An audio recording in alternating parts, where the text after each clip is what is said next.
Si votre perroquet est un petit peu territorial puis qui vous attaque quand vous voulez changer les bols de nourriture, qui a beaucoup de difficultés à tolérer que vous soyez proche de sa cage ou que vous changiez les jouets, ou si votre perroquet il se rue à l'extérieur de la cage dès que la porte s'ouvre, que des fois vous voulez juste changer un petit quelque chose ou replacer de quoi dans sa cage, mais lui il en profite pour sortir et là c'est hyper difficile de le retourner dans sa maison, j'ai une solution pour vous, puis c'est d'enseigner une station. C'est quoi une station? En gros, c'est hyper simple. C'est un endroit prédésigné où on va demander à l'animal de patienter pendant X nombre de temps. Pourquoi entraîner une station? Qu'est-ce que ça va vous apporter? Bien, premièrement, pour les oiseaux qui sont territoriaux, ça va lui montrer quoi faire au lieu de sauter sur vos doigts. Vous allez lui apprendre, reste sur ton perchoir, dans ton coin. Moi, je fais vite de mon côté parce qu'on s'entend, hein, c'est un espèce de... Vous devez faire votre part du marché. On ne peut pas dire à l'oiseau, gars, je t'ai appris à rester sur ta station. Moi, je vais taponner ta cage pendant 3 heures, puis ça devrait rien te faire.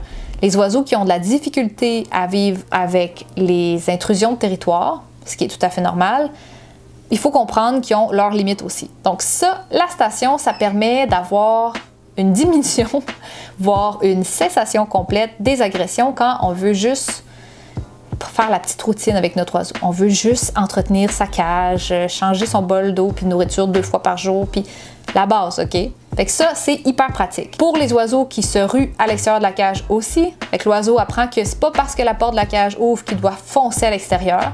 On lui fait comprendre qu'il a juste à patienter un petit peu puis qu'il va finir par sortir. Puis éventuellement, il comprend que des fois la porte s'ouvre, mais on sort pas, puis c'est pas grave. Okay? On s'assure qu'on le frustre pas en lui faisant comprendre qu'est-ce qu'on s'attend de lui. En bref, c'est comme un peu un siège assigné. C'est un endroit que l'animal doit aller. Fait que ça peut être un perchoir, mais ça peut être aussi un petit morceau de papier. Fait que je l'ai enseigné à une conure à joue verte, c'était un petit carton jaune. Puis à chaque fois que le carton jaune apparaissait dans l'environnement, lui, ce qu'il fallait qu'il fasse, c'est mettre ses 2 pattes dessus. C'était super pratique parce que c'est comme ça que je lui ai appris à monter sur la balance. Fait que ce petit carton-là, une fois qu'il a compris « Ah, OK, on veut que j'aille sur le petit carton », on peut généraliser, puis on peut le mettre dans le transporteur, on peut le mettre sur une serviette, on peut le mettre à plein d'endroits, puis l'oiseau apprend à aller à des places en particulier. Donc bref, les possibilités sont infinies avec une station. Vous pouvez apprendre plein de choses à votre oiseau, puis c'est vraiment un petit comportement facile à apprendre qui prend 1 semaine ou 2, puis ensuite de ça, ça vous met les bases pour le reste. Maintenant que vous savez pourquoi entraîner une station, on va voir comment entraîner la station. La première étape, puis pour cet exemple-ci, on va utiliser une station dans une cage. Okay? Fait que si on veut apprendre à l'oiseau que tel perchoir, c'est un endroit où il devrait patienter pendant que vous ouvrez la porte de la cage ou vous changez les bols, il faut trouver c'est quel perchoir. Donc ça va être un endroit en particulier. Donc là, on désigne le perchoir voulu et on va leurrer avec la cible l'oiseau en place. Si vous n'avez pas appris la cible, pas de panique, prenez une récompense, montrez-la où le perchoir pour que l'oiseau embarque pour aller chercher sa récompense. Fait que tout ça, vous pouvez le faire avec la porte de la cage fermée. Fait que vous êtes à l'extérieur, l'oiseau est dans sa cage, puis on lui montre à quel endroit aller. Une fois qu'on a désigné le bon perchoir puis que l'oiseau est en place, là, on va récompenser de façon un petit peu plus rapprochée. On veut l'encourager à rester sur place, puis pour ça, on y en donne des goodies, OK? On y en donne des récompenses. C'est temporaire. On ne va pas gaver l'oiseau comme ça sans arrêt. C'est juste le temps qu'il apprenne puis qu'il comprenne. Il est en apprentissage. Pour lui, c'est comme, OK, je suis sur le perchoir. Puis ça va faire aussi un conditionnement classique, une association qui est hyper positive. Il va des fois vous voir, puis il va aller sur sa station en se disant « Hey, je vais-tu avoir des récompenses? » Parce que cet endroit-là, c'est un endroit qui est associé hyper positivement. Bref, vous récompensez l'oiseau, puis dès que vous le pouvez, puis ça dépend de votre individu, vous commencez à distancer les récompenses dans le temps. Donc, on attend, on compte 2 secondes, on lui redonne une gâterie ou on compte 5, 10, 20 secondes. Ça dépend de votre oiseau. Ça dépend de son niveau aussi d'énergie. Il y en a qui sont partout à la fois. Si je pense au lori, il faut récompenser sur une base un petit peu plus régulière au début, sinon ils ne comprennent pas. Bon, une fois que l'oiseau a compris qu'il reste sur sa station pendant X nombre de temps, c'est le temps de commencer à augmenter la durée. Fait que, mettons, il est capable de rester 10 secondes, ce qui est super. On lui fait comprendre, je m'attends à ce que malgré tout ce qui se passe, l'oiseau reste. Fait que là, on peut se dire, OK, on va augmenter à 20 secondes, on va augmenter à 25. Puis ça, c'est important d'y aller graduellement. On compte 22 secondes dans notre tête, on récompense l'oiseau. On recompte un autre 22,5, on récompense. 23 secondes, on récompense. Fait que vous voyez, on étire ça dans le temps. Il y a des oiseaux, là, on peut passer de 5 secondes à 40 secondes. Ça leur dérange pas. OK? Fait que connaissez votre oiseau. Puis, très important, filmez-vous. Ça va vous aider à voir les erreurs que vous avez faites. Maintenant que l'oiseau il reste en place super longtemps, on ajoute des distractions. Les distractions, c'est des difficultés supplémentaires. C'est par exemple toucher la poignée de la porte de la cage. Pour ceux qui se ruent vers la sortie quand vous touchez la porte, ça se peut qu'ils veuillent tout de suite décrocher de son perchoir, puis de sa station qu'on devrait dire. Puis l'oiseau, quand il quitte la station, on le redirige tout simplement au bon endroit. Okay? C'est super simple.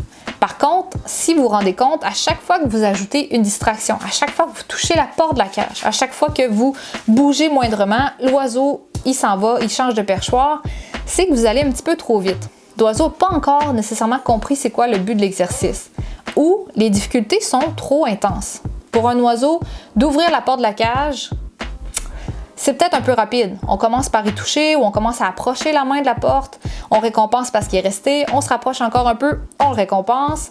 Puis à un moment donné, au bout de là, ça dépend de chaque oiseau, quelques répétitions, on ouvre la porte, rapidement on la referme, on lui donne une récompense. Bravo, t'es resté sur place. Si l'oiseau s'en va, c'est qu'on est allé un petit peu trop vite ou qu'il a juste pas compris. Puis là, on peut taper ses doigts de notre apprenant, mais vaut mieux se remettre un petit peu en question en tant qu'enseignant. Progressivement, votre oiseau va apprendre à rester en place même quand vous ouvrez la porte, quand vous touchez les bols, quand vous les sortez, puis il va comprendre que tout ce que vous attendez de lui, c'est de rester sur sa station. Fait qu'éventuellement, votre oiseau, il va être capable de rester en place malgré les distractions. Je vous conseille peut-être de dire « OK » ou « C'est beau, c'est fini », trouver quelque chose, n'importe quoi pour dire « C'est bon, on arrête ». Moi, ce que j'avais utilisé avec un de mes gris d'Afrique, c'était j'allais mettre des récompenses dans son bol de nourriture. Puis ça voulait dire c'est la fin, c'est beau, tu sais, t'es pas obligé de rester sur ton perchoir pendant 1000 ans. Fait qu'il faut que ça soit clair pour l'oiseau quand est-ce que je m'en vais de ma station. OK? Fait que je trouve que ça, c'était assez clair pour mon oiseau. Je mets une récompense dans ton bol, ben c'est bon, c'est fini, tu peux venir le chercher. Puis ça voulait dire que j'avais terminé mes manipulations de la cage.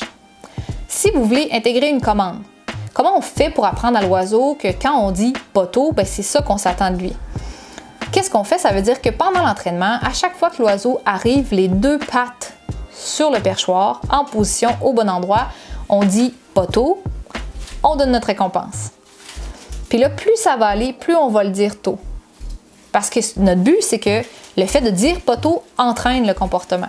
Ben, augmente les probabilités que l'oiseau le fasse. OK? Fait qu'on veut que ça soit un signal qui dit j'ai dit poteau. Fait que si tu vas sur ton poteau, il y a des belles choses qui vont t'arriver, genre des récompenses. Fait qu'on le dit au moment où l'oiseau est en position au début, pour qu'il fasse le lien. Fait qu'à chaque fois que l'oiseau a les deux pattes sur le poteau, on dit poteau. Puis là, plus ça va, plus on le dit d'avance. Fait que l'oiseau a une patte sur le perchoir, on dit poteau, on va le récompenser quand il est rendu en position. On le récompense pas en disant poteau, OK? Faut vraiment attendre que l'oiseau soit à la bonne place. Puis plus ça va, plus on va le dire avant. L'oiseau se dirige vers le poteau, on dit poteau. Puis éventuellement, vous allez le dire avant le comportement. Vous allez demander poteau. Puis là, il va partir, il va se mettre en position, deux pattes sur place, puis vous allez le récompenser. Une fois que l'oiseau a compris la commande, une fois que le comportement est vraiment bien compris, puis que vous l'avez enseigné, là, vous pouvez faire participer les autres membres de la famille. Parce que ça, c'est très important. Si vous êtes en train d'enseigner un comportement, vous devez le terminer. Okay? Vous êtes l'entraîneur principal, mettons, pour ce comportement-là. Puis tant aussi longtemps que l'oiseau n'aura pas compris, on ne fait pas de changement d'entraîneur ou d'enseignant. C'est trop mêlant. Okay? Fait qu'on s'assure que pendant que vous enseignez la station, il n'y a que vous qui enseignez ça à l'oiseau. Puis même si vous voulez donner une chance à l'oiseau, concentrez-vous sur ce comportement-là. Puis éventuellement, vous allez avoir un répertoire qui va se bâtir, puis vous allez pouvoir enseigner de plus en plus de choses. J'espère que la vidéo est claire et qui vous aide à mieux comprendre comment on enseigne une station. Si vous avez aimé et que vous trouvez que c'est hyper pratique pour les propriétaires de perroquets, n'hésitez pas à partager, puis on se revoit très bientôt.